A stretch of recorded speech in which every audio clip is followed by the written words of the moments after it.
on 6-6 today, trapezoids and kites. You kind of already know what these are, you just maybe don't know the geometric properties of them, so that's what we're going to talk about today. So it's not really like hard to understand. It does seem like a lot of stuff, but since you get to use your notes on the quiz, as long as you can follow these and understand these, you're going to be okay. If I was making you memorize everything, I feel like that'd be a little bit confusing. So just kind of understand what we say and just make sure you take really good notes so it'll help you later, okay? So the definition of a trapezoid, I think you all know by just looking that that's a trapezoid, but you maybe don't know why we call it one, okay? So by definition, it's a quadrilateral, what's that mean? Four sides, right? With exactly one pair of parallel sides. So if you look, BC and AD are parallel, and then obviously AB and CD are not. So that's why it's a trapezoid. Okay? If both pairs of opposite sides had been parallel, this would have been called a parallelogram. It's not. It's trapezoid. Okay? So there's a few names you maybe don't know. The bases are the parallel sides. So in this picture, AD and BC are the bases. The legs are the non-parallel sides. So in this picture, it would be AB and CD because they're not parallel. The base angles, B and C are base angles. They're like a pair together. Oh, they're not necessarily congruent. Sorry, I didn't mean to do that yet. Excuse me. And then A and D are the other base angles. So we don't know what they are, but we know that they're the bases. Okay, and we'll talk about congruency in a second. So if you have an isosceles trapezoid, it's because the legs are congruent. So if I did this, it's now an isosceles trapezoid. Okay? Because just like an isosceles triangle has two sides congruent, an isosceles trapezoid has two sides congruent. But you have to be careful which sides you say are congruent. It's the non-parallel sides. Okay? When that happens, if a trapezoid is isosceles, like our picture now, then each pair of base angles is congruent. That's what I accidentally drew. I got ahead of myself. So B and C would be the same, and A and D would be the same. Because it's isosceles, the base angles are the same. B is the same as C, A is the same as D. Are you okay with that? Okay. If a trapezoid has one pair of congruent base angles, then it's an isosceles trapezoid. That's just backwards of what I just said. So if we knew that these two were the same, I know that this had to be an isosceles trapezoid. Okay? 623, a trapezoid is isosceles if and only if its diagonals are congruent. So if I tell you that BD and AC are the same, I know it's isosceles trapezoid. It's just a bunch of theorems that you have to know how to use. I'm not making you memorize. Anybody confused by any of them? Anybody still need this? So I drew a bunch of extra stuff in my picture, so the original trapezoid didn't have all that extra stuff. It's only the isosceles one that did. So don't get that confused, okay? Anyone still need this page? Okay. Mid-segment, what do you think when you hear mid-segment? Middle, right? The mid-segment of a trapezoid is the segment that connects the midpoints of the legs. So what that means is this is smack dab in the middle. So this is the same as this, and this is the same as this, because it went through the midpoint, basically, of those sides. Mid-segment, middle. Is that okay? Okay. And then there's a formula to help you out with it. So the mid-segment of a trapezoid is parallel to each base. So this is also parallel to BC and AD. And its measures half the bases added together. So you could call this base 1, you could call this base 2, or vice versa, because when you add it doesn't matter what order, right? Commutative property. So I'm going to say that this is equal to half of these two added up. When we do it with numbers, you'll see that it's a lot easier to understand, I think. Okay? A kite, I think everybody would look at this and know it's a kite, but you probably don't know the properties, all right? It's a quadrilateral, again, four-sided figure, with exactly two pairs of consecutive congruent sides, not opposite. Everything before now has been opposite. Psst. Hey. So consecutive congruent sides, like that. So it matters which sides you say are congruent. These two are not congruent. These two are. Okay? So you have to just really be careful with how you label those. Consecutive means next to. So these two are next to each other, but those aren't the congruent ones. You can tell by just looking. That's okay to do, right? These two are the congruent ones. Okay? I've got that same picture right here if you still need it. So theorem 625 says if a quadrilateral is a kite, then the diagonals are perpendicular. That's why I have a right angle here. And then 626 says if it's a kite, exactly one pair of opposite angles are congruent. These are congruent. The angle in between the non-congruent sides is the one that we want. We don't want these two. We want these two. So again, if you weren't allowed to use your notes, I could understand and be like, oh my gosh, I'm never going to remember this. But you get your notes, so just be super careful and use these. Okay? Okay. ABCD is a kite. Find measure of angle C. What do we know? We know A is 120. Which ones are congruent? Whoa, whoa, whoa, whoa. D and B are congruent. This is the kite we just had standing up, if you will, right? You got to be really careful, okay? How do I find angle C, though?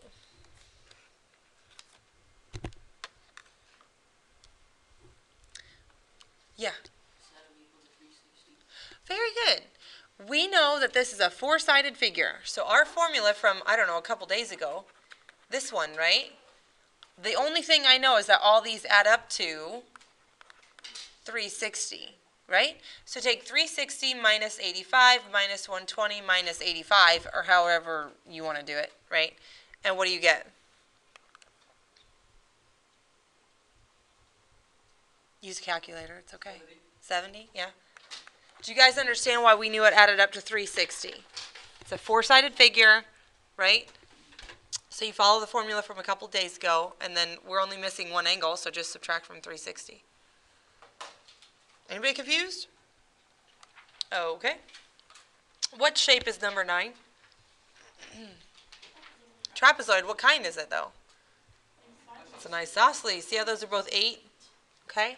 So we have an isosceles trapezoid. So that means that R is the same as S, and T is the same as Q. Very good. So I already know that S is 110. How on earth am I going to find Q? Yeah, again, this is 360. It's four sides. So they all add up to 360. So what's 360 minus the 220 that we've already used? 140. And then if these are the same, how do I find just Q? Divide by 2. So Q is 70. Very good. Anybody confused? All right. JL is what we're looking for this time. Hello. I didn't do that. JL. Okay, JL. So give JL a name. What's that called? Is it a leg? Is it a base? What is it? It's a diagonal, right? What do you know about diagonals of this is an isosceles trapezoid? What do you know about diagonals of an isosceles trapezoid? From theorem 623? A trapezoid is isosceles if and only if its diagonals are congruent.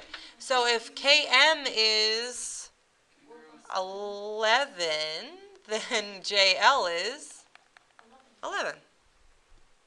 Diagonals are the same. KM is 11, so JL had to be 11. 623, that theorem. You guys okay? Okay. We'll come back to that one. It takes a little bit more time. Let's go ahead and do these.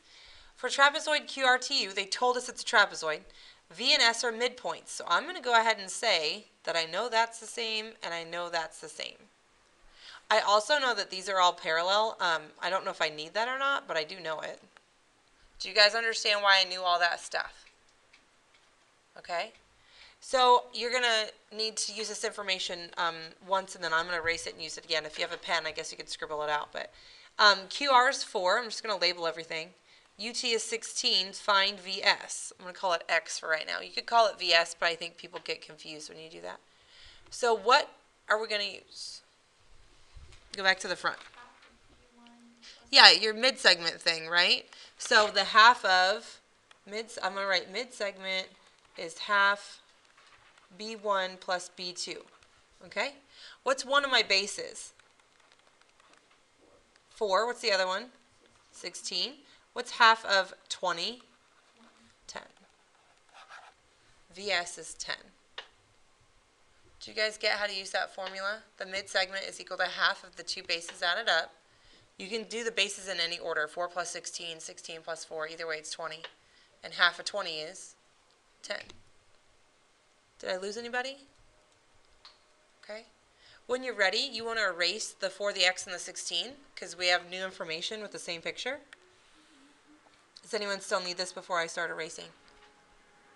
I'm just erasing in my picture anyway, so. Okay. So now, label what you know. If QR is 2 and VS is 7, find UT. This is the same thing. The median, 7, is half the bases added up. The median is the 7, the bases are 2, and I don't know, right? You have a couple options. Most of you guys typically do this. What are you guys going to do to solve this? Distribute? Sure, you could totally distribute. You could do 7 equals, 1 plus 1/2 x. So 6 equals 1/2 x, and then what's x? It's going to be 12, right? Or, I'm going to go back. So yeah, I don't really like working with fractions. It's not like a big deal. I just don't like it. Bless you. So I'm going to multiply this by 2, which means you multiply that by 2.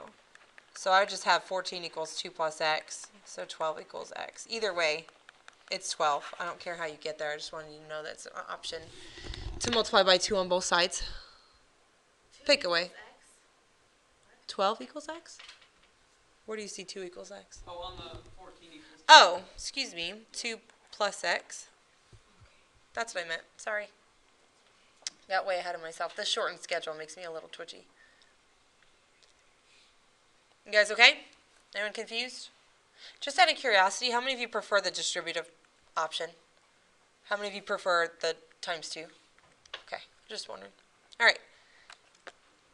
It's a kite. They told us it was a kite, which means that, right? The diagonals of a kite are perpendicular. So if I'm looking for WP, question mark, right?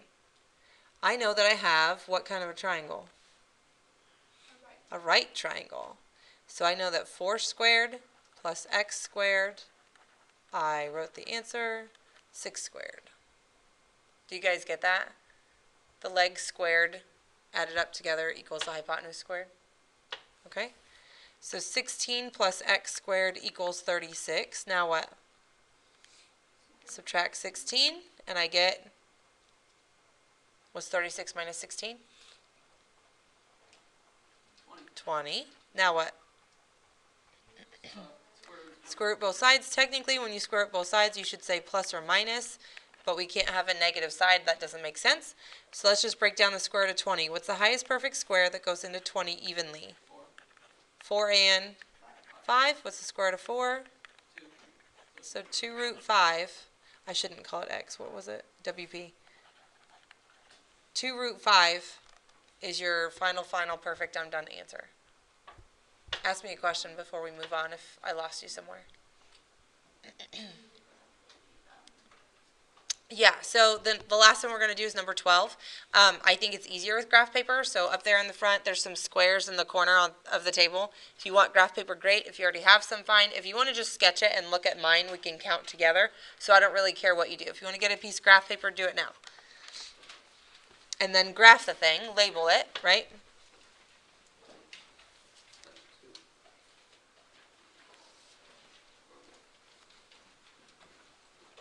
This one already has something done on it. Maybe the back's blank. Well, throw it away then. Yeah. Well, you just did. He doesn't want to be behind. He wasn't thinking. I get it. I get it. Okay, go ahead and graph the thing the best you can. Remember, graph paper is super helpful because we might be able to count some stuff or figure things out without writing anything down. That's always nice, right? So take your time, graph it, label everything. Make sure you graphed it correctly. Look at mine if you need to. But if you're struggling graphing, we've got a problem. Come and see me, okay? So I'm going to read what it says while you guys graph. For each quadrilateral, so we know it's a 4-sided figure, done, with the given vertices, verify that it's trapezoid. So what they're saying is, hey, it is a trapezoid, but prove to me that it is. Show me the math, okay? verify it's a trapezoid, and then determine if it's an isosceles trapezoid. So the first thing I need to do is prove that, yeah, it's a trapezoid without just looking at it, okay? So if you go back to the definition of a trapezoid, it says that one pair of opposite sides is parallel. So if I can prove that AD and BC are parallel, if I can prove that AB and DC, did I say that wrong? AD and BC are parallel. Yeah, AB and DC. Am I saying it right? I'm getting confused with D's and B's. Am I saying it right or am I hearing it wrong? I said it? Okay, I said it right. Good. I need to prove that the top one, AD, and the bottom one, BC, are parallel, which we can tell by looking, but we're going to do more. I need to prove that these two, the left, AB, and the right, DC, are not parallel. I think I said that like 3 times, but it sounded wrong out loud. Okay, so AD and BC. You do not have to do math. What is the slope of AD? Is it 0 or is it undefined? That's always the question, right? 0. Which one? 0. Up and down, undefined. Up and down, undefined. Up and down, undefined. Is that up and down? No. So 0.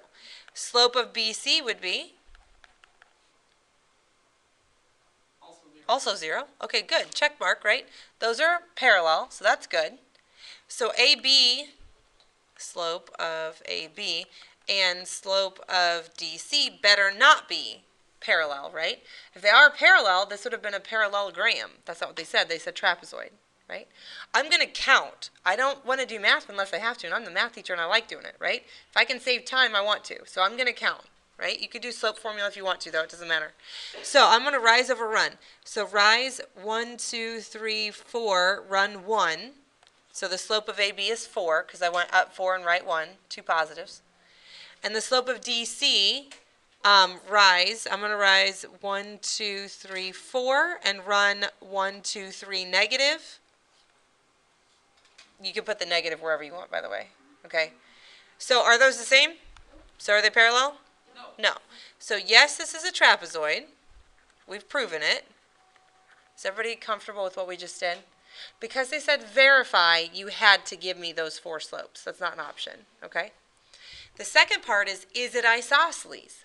Well, if it were isosceles, what would have to happen? Yeah, AB and DC would have to be congruent if it's isosceles. You really can't just look at that and say, like, whatever you're wanting to say. You really can't. You need to, like, make sure you're right. So I need to find the distance of AB, and I need to find the distance of DC. I can use the distance formula or, yeah, the Pythagorean Theorem trick, which I'm going to do because that's quicker and easier for me. If you want to use the distance formula, go ahead. Whatever, it doesn't matter. So if I do the Pythagorean Theorem trick, I need to make a right triangle. So this is a 1, and this is what? 1, 2, 3, 4? So 1 squared plus 4 squared gives me AB squared. So that's going to be 1 plus 16, right? So AB is the square root of 17. Do you guys get that yet?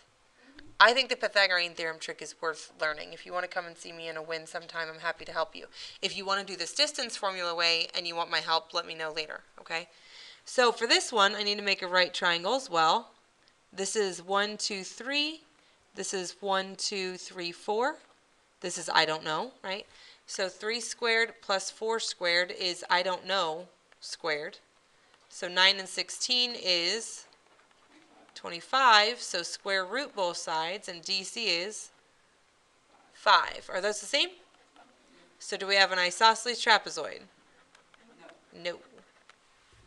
Yes, we have a trapezoid, but no, it's not isosceles. Questions anywhere?